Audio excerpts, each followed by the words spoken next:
What is this? Charity dating? That's the text that lit up Jaden's phone. And man, it felt like a slap. He read it twice. Not because he didn't understand it, but because some part of him hoped the second read would soften the blow. It didn't. Behind him, a waitress carrying a tray of coffee cups muttered under her breath just loud enough for the guy at the counter to hear. A broke single dad showing up to a blind date bolt. Jaden didn't flinch. Not at the text. Not at the comment. Not even when the chair across from him sat empty for 20 minutes. His jaw tightened. He set the phone face down, folded his hands in his lap, and let out a slow breath. From the corner booth, Helen had a perfect view. She wasn't trying to eavesdrop. This wasn't New York, but the place was small, and she caught the whole thing. She took a sip of her vodka tonic, smirked, and thought, okay, let's see who I'm messing with today. Her own date had bailed 5 minutes earlier with a lame excuse about Tokyo calls. She'd shown up in navy silk and heels that made her legs headline material, only to be left alone like she'd wasted her best makeup for nothing. Instead of stewing, she grabbed her drink and strolled over to Jaden's booth. He was seconds from leaving when she slid in across from him. Jaden, she said, like they were old friends bumping into each other at a grocery store. He blinked. Sorry, do I know you? She laughed. Not yet. He studied her expensive, classy trouble. She leaned forward, smiling like this was some game. Your date canceled, right? Mine too. Two losers in the same boat. Figured I'd make it less awkward. Jaden frowned. Pity? A social experiment? She shrugged. Think of it like improv. At least I didn't waste eyeliner on a ghost. His expression hardened. Look, lady, I'm not here to be anyone's amusement. You're rich, or at least dressed like it. So you swoop in on the sad guy and turn him into your feel-good story. But I'm not your project. He stood, pulled his jacket off the chair, and walked out without another word. Helen sat frozen, smirk on, staring at the condensation ring her glass left on the table. For the first time in a long time, she'd miscalculated. She whispered to herself, almost amused, almost ashamed. Well, that backfired. Outside, rain tapped the sidewalk as Jaden stood under the awning. His hands trembled not from cold, but from the weight of being tired. Tired of proving he deserved better. He glanced once through the diner window, saw Helen staring at her own reflection, and walked away. The next afternoon he was back, against his better judgment. Tarek, his 7-year-old, wanted pancakes after school. Hard to say no to that face, the one that looked so much like his late mother's.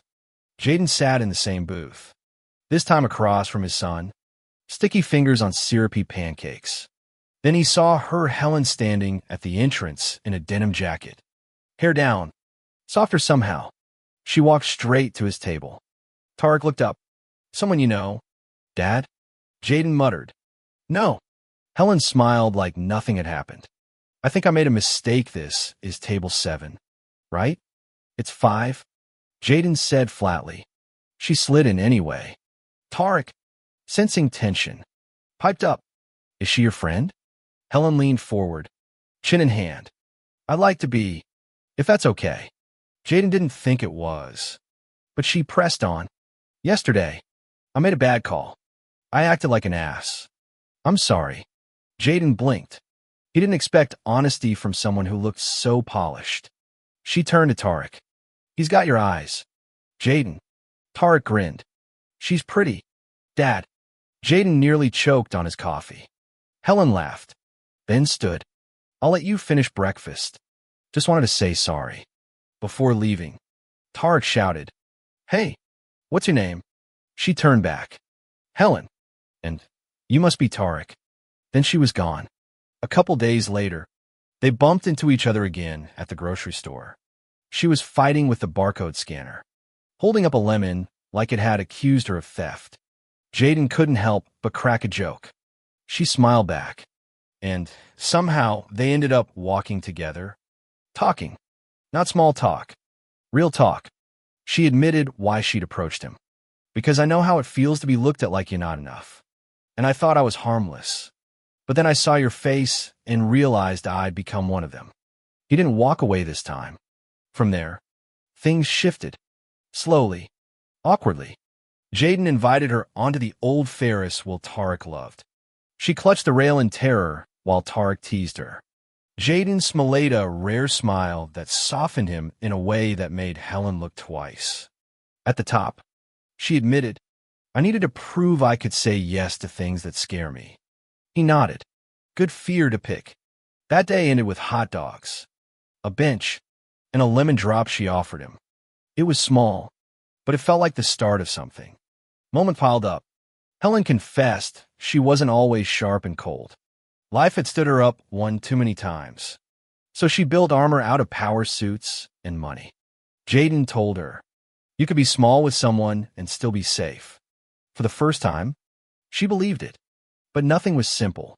When Helen got into a car accident and hit and ruined it, was Jaden who pulled her out of the wreck. Steadied her. Patched her up with the calm of a man who's carried fragile things before. Sitting in his truck later, she whispered, thank you. He shrugged. Single dad. We carry first aid, snacks, and resentment in equal measure. She laughed through the pain. Their worlds collided more when the truth surfaced. Helen wasn't just a woman in heels. She was Helen Brooks, CEO of Brooks Tech, with multi-million-dollar contracts and a father who'd do anything to keep control. Her absence from boardrooms triggered whispers. Her father pushed to have her declared unfit, and the press pounced on her relationship with a broke mechanic. Photos of Jaden and Tarek splashed across headlines, painting him as a gold digger. Jaden bristled. Helen pleaded, I didn't know they'd drag you in. I didn't want you to pay for my life. But he told her flatly, I'm not your charity case. If we do this, it's together. Through it all, they kept showing up. Through pancakes and busted faucets. Through boardroom battles and sleepless nights. They tried. They fought. They stumbled. But when it mattered, neither ran. Because, at the end of the day, Helen wasn't pretending anymore. And Jaden wasn't just surviving. They were building something real. Not perfect. Not easy. But real. And if you've ever been judged by your wallet instead of your heart, or had to prove your worth in a world stacked against you, then you know why this story matters. Hit that like button if dignity matters more than appearances. Subscribe for more stories that hit close to home. And drop a comment, have you ever been written off before someone even gave you a chance? Because sometimes, the only way forward is to stop pretending and start living real.